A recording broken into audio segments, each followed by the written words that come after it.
I think it's kind of funny that Alan would say that she's connected with me because it's more like I'm connected with her. She's really the brains of the operation. She's definitely the beauty of the operation. But we're just excited. She's so excited to be able to share as a part of that She Talk series. And I think you're really going to enjoy the night. So for the women here, make sure you're here this Thursday. I was thinking a lot about just my childhood experience. And just this past week, and what are some of the things that I've just excelled at? What are some of the areas of my life that I really struggled with? And just to be perfectly honest, one of those areas was school. Like, I wasn't a great student. It wasn't really this portion of my life that I excelled in. And the part that I would dread the most is report card time. How many of you guys can relate to that? Yeah, all the bad students. All the good students are like, I don't know what you're talking about. This is where I get paid. That's not where I got paid. I remember when I would bring my report card home, it would be the same speech every time. My parents would look over my grades, and they would say something along this line: Mike, if this was all that you were capable of, we would be okay with these grades. But we believe that you're capable of so much more, and so we really need you to do better, to get better grades, to try harder. And I would like to tell you that one of those times I said, yes, Mom, Dad, you're right. Thank you so much for your insights. But of course I didn't. I never really tried harder. I just kind of nodded, accepted my punishment, and just continued with my same strategy of schooling. Now, I wasn't so bad that I didn't graduate high school. I did graduate high school. I did go on to college. But a lot of these behaviors and habits continued with me into college. One of those courses, I had a college class, and we had an important paper as a part of that class. Matter of fact, the first day in that class, the teacher says, hey, you will have a term paper towards the middle of this semester, and that term paper will be 1/3 of your grade. And so I recommend everyone get started on it right now. And all of the good students got started on it right then and there. But the truth is, last minute Mike thought, I'm good. Like, I don't need to start this now. This is not a thing. Like, I'll just wait until the week before it's due just to slap something together and turn it in, and it's going to be good enough. I'm going to get the grade I need to be able to graduate this class. And so that's what I did. Just started. I started to research on this paper. I started to come up with my topic for the paper. And really quickly, I began to realize I'm in a whole heap of trouble. Like, the magnitude, the scope of this project, I'm thinking there's no way that I can just whip something together. And I remember in that moment just being paralyzed because I was just filled with panic. Like, I can't believe I've done this. This has finally caught up to me. I'm not going to graduate. My parents are going to be so mad at me. I'm going to get the speech again. It's like, it's not going to be good. And so, like, I dedicated all of the time I had.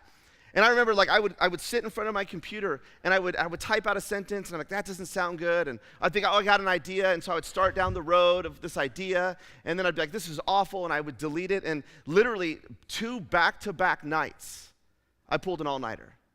I thought, I got to get this done. I got to get something on paper. But at the end of those 2 nights, I had nothing.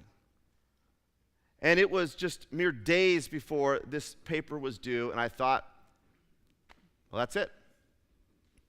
I'm not going to have anything to turn in. I'm going to obviously get an F. I'm going to fail the class, and I just have to deal with those consequences.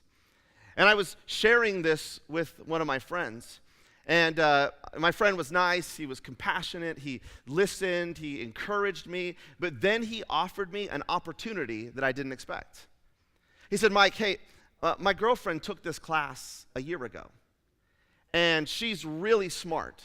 And so she had this paper, she wrote it, she turned it in, she got a great grade. What if I give you the paper and you can use that as kind of like a starting point? Now, I'd love to tell you in that moment, I was like, no, that's not the right thing to do. But I was desperate. And when you're desperate, you make bad choices. And so I took the paper, and I tweaked it, and I made it a little bit of my own. And the day that the paper was due, I walked in and I handed it in, and I thought, okay, like, whatever comes of this, at least I have something that I've turned in. So a few weeks go by, teachers grading the papers, After a couple weeks, the teacher begins to distribute the papers amongst the class. He's walking around and he's laying the papers on people's desk, and he plops down the paper on my desk, and there, in beautiful, bold, red ink, was the letter A. And I thought, yes. I thought, this is great, that I've pulled this off, that I've covered up this whole thing, and I'm going to get by, and no one needs to know, and it's going to be perfect, and that life would just go on. I remember in that moment, as crazy as it is, and as crazy as I look back thinking, what was I processing? Being filled with pride. Like, I can't believe I've done this. I can't believe I've pulled off this cover-up. This weekend, we're going to be continuing looking at the life of King David as a part of the series we're calling Hot Mess. And if you've been with us over the last couple weeks, you know we've been tracking through the life of David. If this is your first time here, it's great. We're glad that you're here. Let me give you just a little bit of backstory really quickly of who David is. David was a person in Israel. It's the nation and the people of God. David was a nobody. Nobody expected much of David, but David began to work his way up the ranks. He became a military leader. Ultimately, he became the king of Israel, and that's where we engage with him in the story today. And what you need to know is throughout his whole life, David has been the epitome of a hot mess. Like, he does some things well, and then he does other things that are just tragically wrong. And when we've been looking at it, and as we've looked at David's life, what we've realized is so much of what David does and experiences is similar to what we do and what we experience. Because the truth is, so many of us are hot messes as well. Today we're going to be picking up in David's story in the book of 2 Samuel in chapter 11. And I invite you, you can follow along on the screen behind me. All of the passages will be up there. When we find here in 2 Samuel chapter 11, verse 1 here sets the stage. Kind of gives us the setting where the whole story starts from. In the spring, at the time when kings go off to war, David sent Joab. Joab is the commander of David's army. David sent Joab out with the king's men and the whole Israelite army. They destroyed the Ammonites and besieged Rabbah. But David remained in Jerusalem. So David sends out his army, but he decides to stay. Now that is odd. I mean, the text tells us, literally, at the time when kings go off to war, David decides to stay home. Now, it's very different today. Today, we don't expect our political leaders to be on the front lines fighting for our freedom, fighting for our independence. But the truth is, in the ancient world, the kings were at the very front. The kings were leading the charge. The kings were the ones who were the fearless warriors, the ones who had great military accomplishments. So the fact that David is not leading that charge, the fact that David is still back in Jerusalem, is a big, big deal. David is not where he belongs. And the truth is, like so many of us experience in our own lives, bad things happen when we're not where we're supposed to be. And sure enough, this is exactly what happens with David. The story continues. We're told one night David is laying in bed. He's having trouble sleeping. We don't really know exactly why David is having trouble sleeping. If David's a good king, then you would hope he's thinking about his men. You think about all that they're sacrificing to continue to protect and expand the empire. But again, we don't know the specifics of what David is thinking. But what we do know is David can't sleep.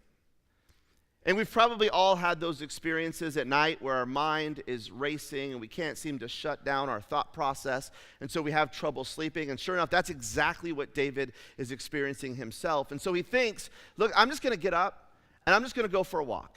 I'm going to get out of bed. It's not being productive me laying here. So I'm just going to get up and I'm going to walk around. And so David decides to walk around his palace. Just go out for a late night stroll.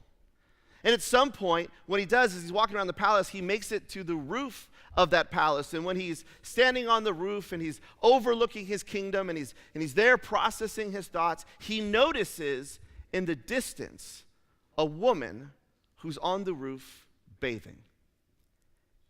And David's eyes are affixed to this woman. Now, this might seem kind of odd to us. Like we don't bathe on roofs. If you do, let's talk afterwards. We don't bathe on roofs, but in this time, this wouldn't be an anomaly. It wasn't a common practice, but it wasn't scandalous either. It wasn't like this woman was trying to tempt David. She's just doing her thing, and David sees her.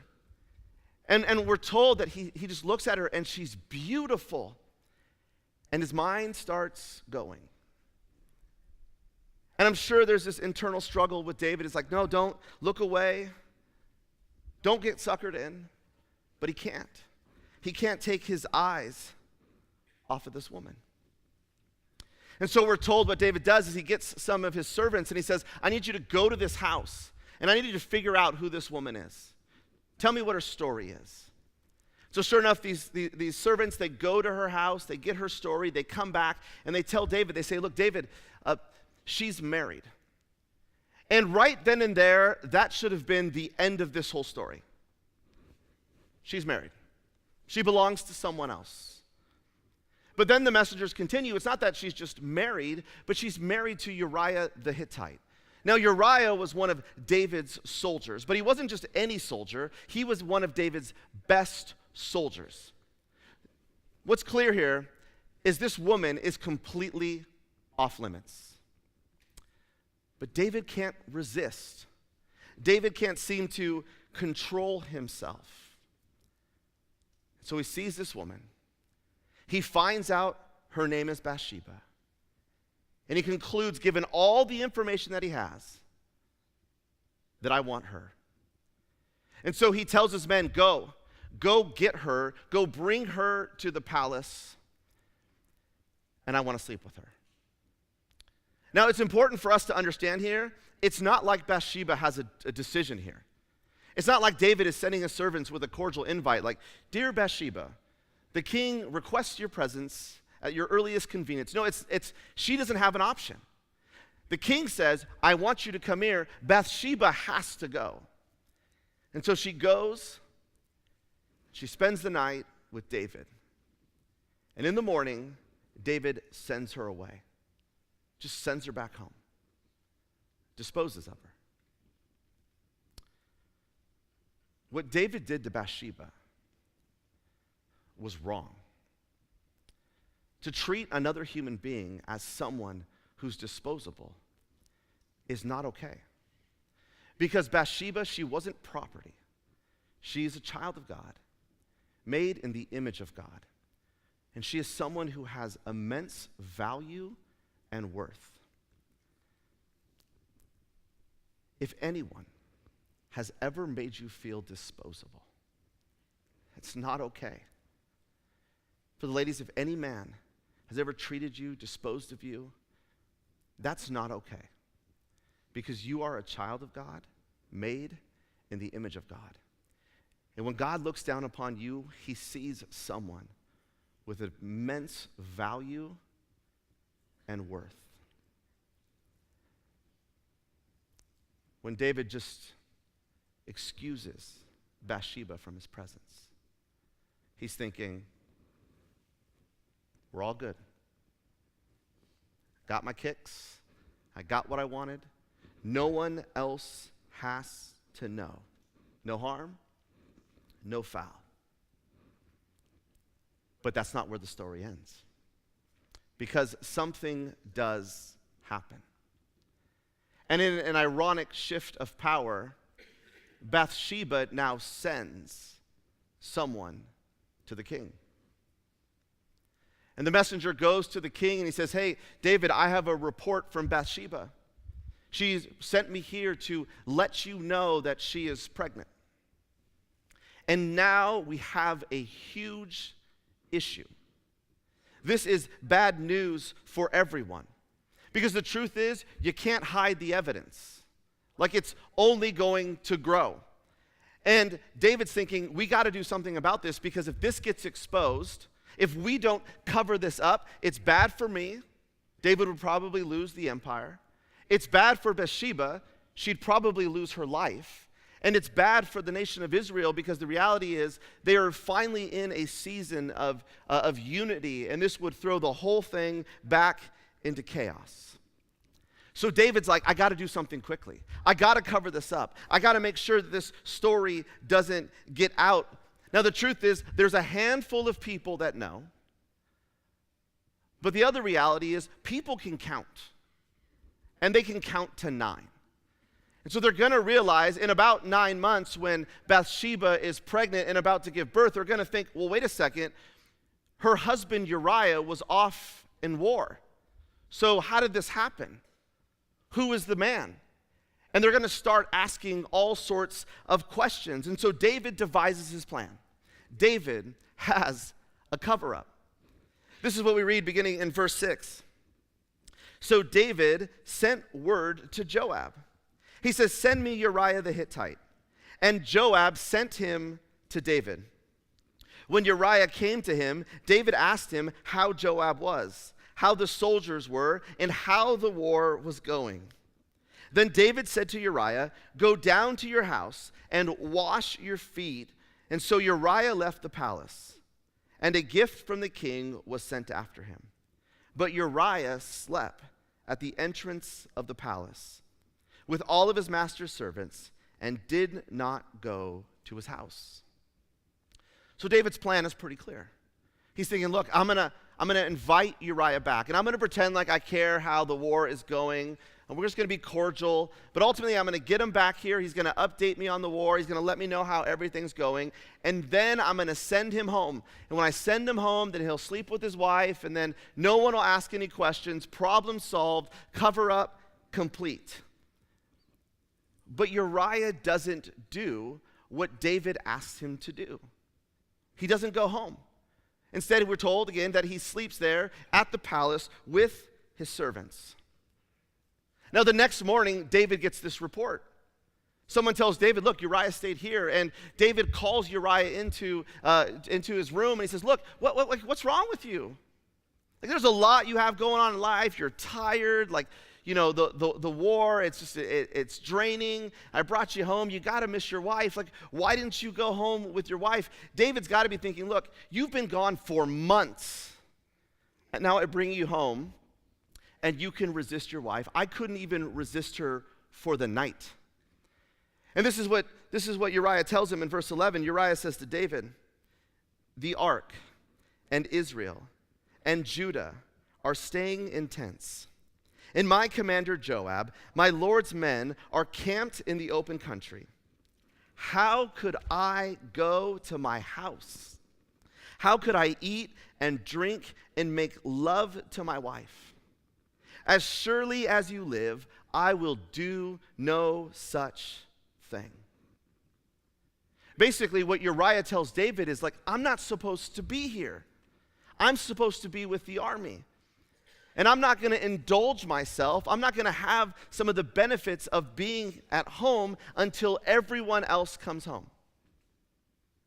He says, I won't do that, David. This is not right for me to have right now, and so I will resist. And what's clear here in this moment is that Uriah is a man of integrity. He's got a strong moral center. That Uriah continually does the right thing. But for David, this is not working. He doesn't need Uriah to be moral right now. He needs him to go home and sleep with his wife so that he can cover this thing up. So David, he's committed. And like when you're trying to cover things up, you're fully committed. And so he says, okay, Uriah, I want you to come back to the palace. I want you to hang out tonight. We're going to have a banquet. I want you to be here. We're going to eat and we're going to drink. And this is David's plan. Literally, he wants to get Uriah drunk. He thinks if I can get Uriah drunk, then some of that, some of Uriah's filter will come down, and he'll do what he should do, which is go home and be with his wife. And so David throws a party. David does his part, provides the food, keeps giving Uriah liquor and alcohol, and we're told that Uriah gets drunk, and David's thinking, great, now he's going to go home, he's going to carry out the rest of the plan, problem solved. But the truth is, Uriah does the same thing. Uriah doesn't leave the palace. He goes downstairs, and he sleeps in the same quarters with the rest of the king's servants. And what's so fascinating to me in this story is that literally drunk Uriah makes better decisions than sober David. Because when you're trying to cover something up, it leads to one bad decision after another. So David's like, look, this is obviously not going to work. So he gets Uriah and he says, Uriah, I'm going to send you back with the military. I'm going to send you back out to the front lines. And as he's going, he literally hands Uriah an envelope. And inside that envelope is his death warrant. Inside that envelope, David instructs Joab that when the battle, the fighting is at the fiercest, that he wants all of the men to retreat, leaving Uriah up front, in which Uriah would be killed. So David hands this to Uriah, and good, moral Uriah walks it back to Joab. Never sneaks a peek. Never tries to just figure out, hold it up to the light, try to see what the king is requesting. And he literally hands his death warrant to Joab. Joab opens up the letter and he begins to look at what David wants him to do, and he's realizing that David's plan lacks wisdom. And that's so true. When we're in seasons and times where we're trying to cover things up, we begin to lack wisdom because we get desperate. We're just trying to cover everything up to make sure that no one figures this out. And that's what's completely clear here in this plan, is there's desperation. Because I've already said that Uriah is not just one of the king's soldiers, but he's one of the best soldiers, which means he gets the strategy of war. He gets the tactical nature of battle. And so it would never play out, because if he was standing there and everyone around him would retreat, Uriah wouldn't just be like, okay, I'll stand here. He would think, well, maybe I missed the command, and so I will retreat back with the men. And so as Joab's reading this, he's like, this is not going to work. It's not going to play out. And so Joab decides, what I'm going to do is I'm going to tweak the plan.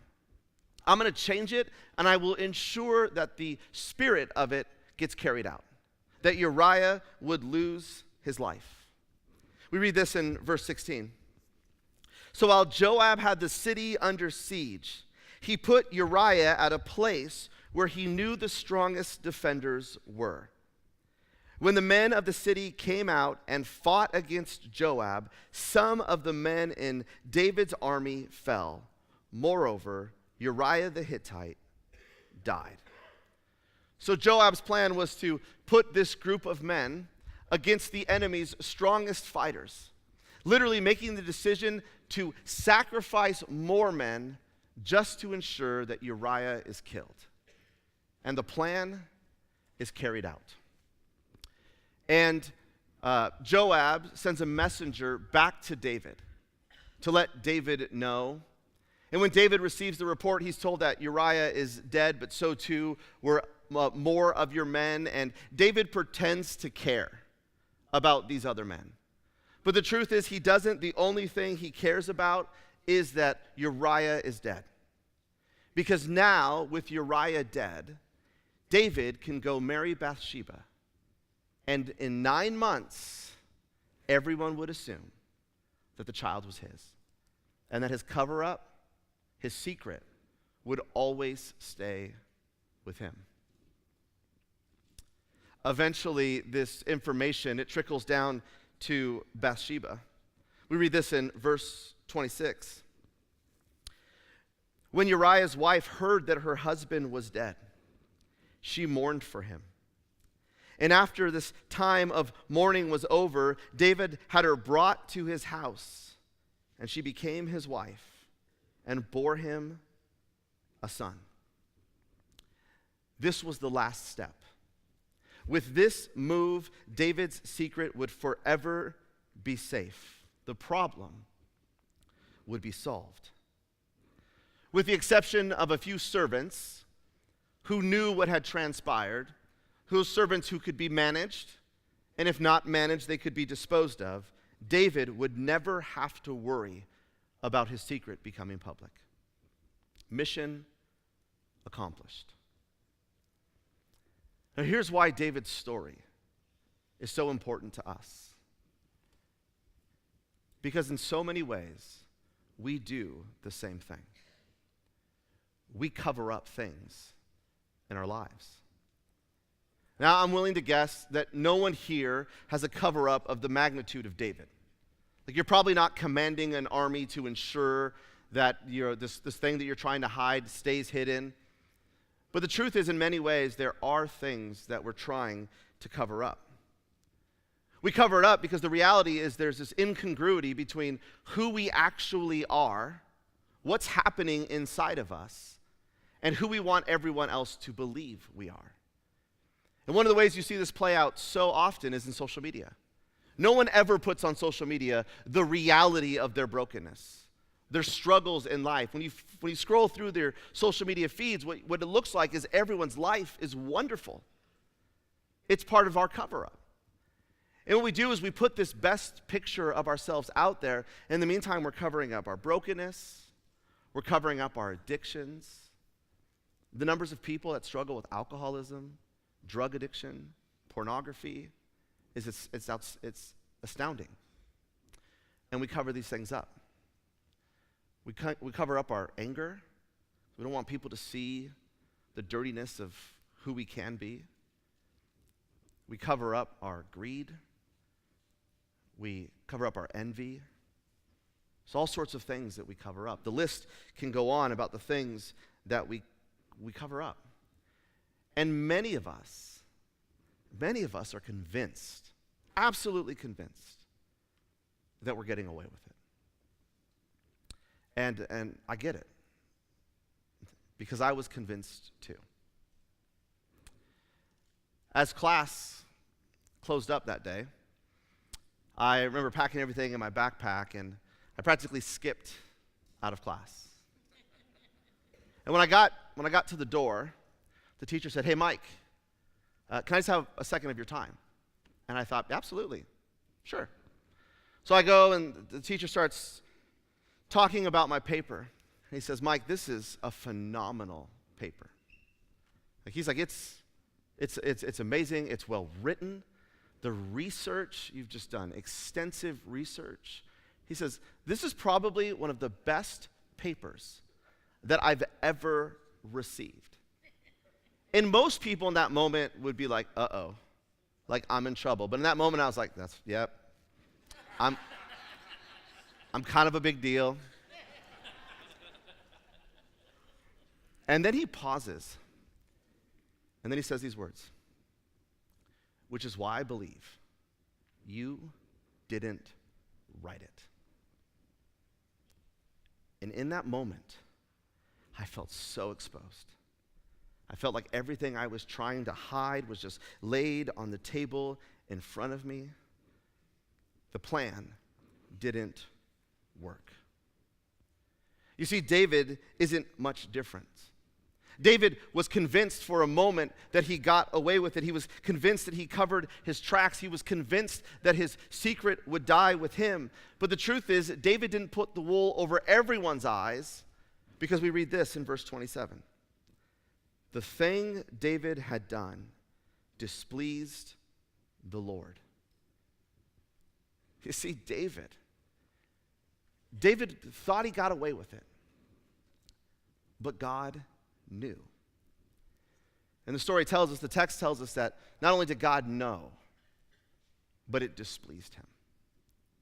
Now, I want to take a moment to unpack this here, because I think it's important that we understand what God is processing in this moment to the best that we can.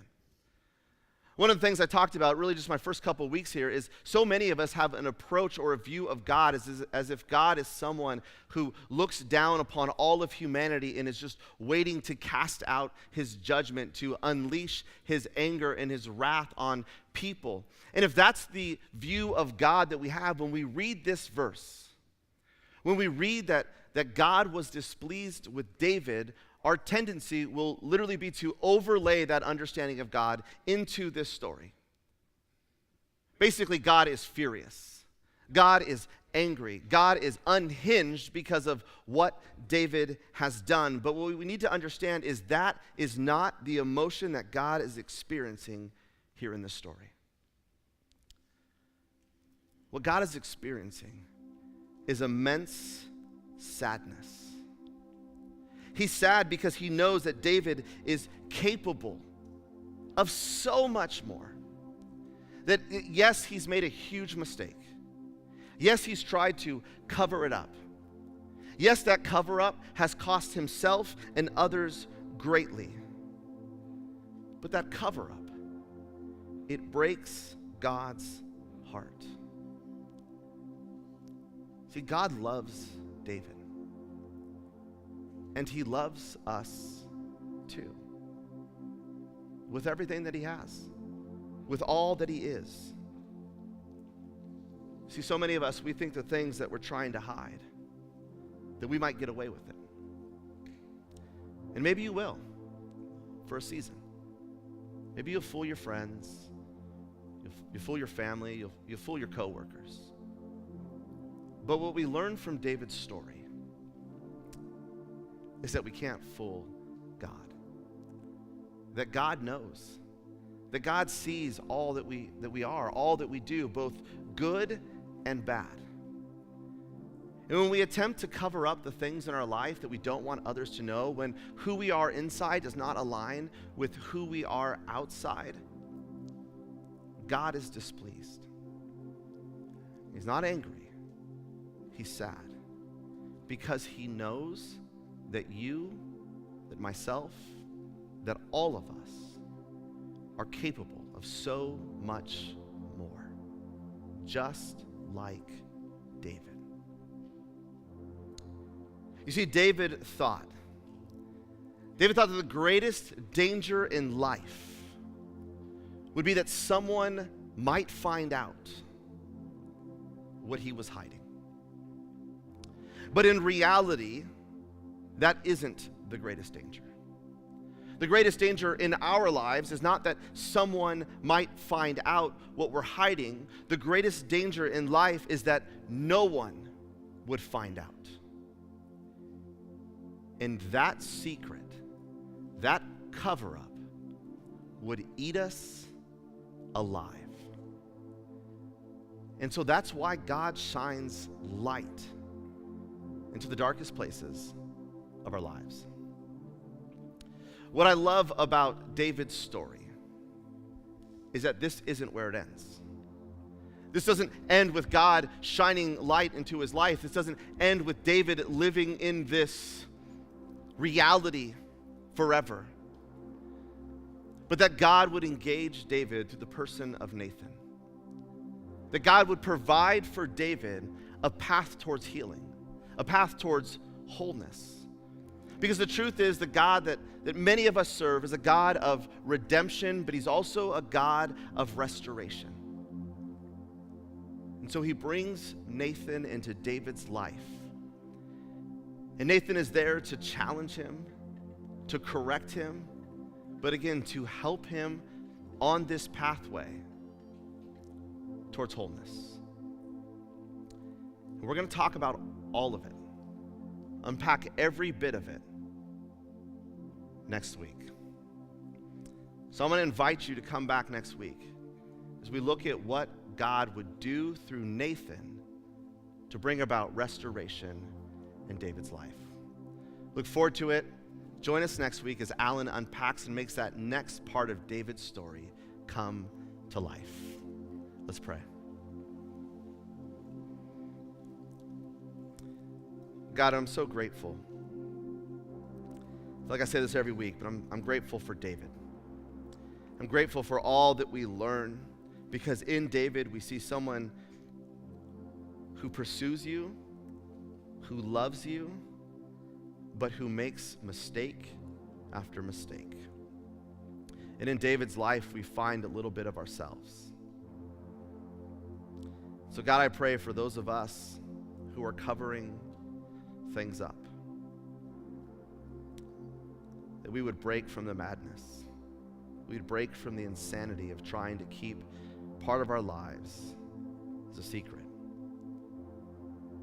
But God, that as crazy as it might sound to us now, that we would welcome you shining light into those dark places.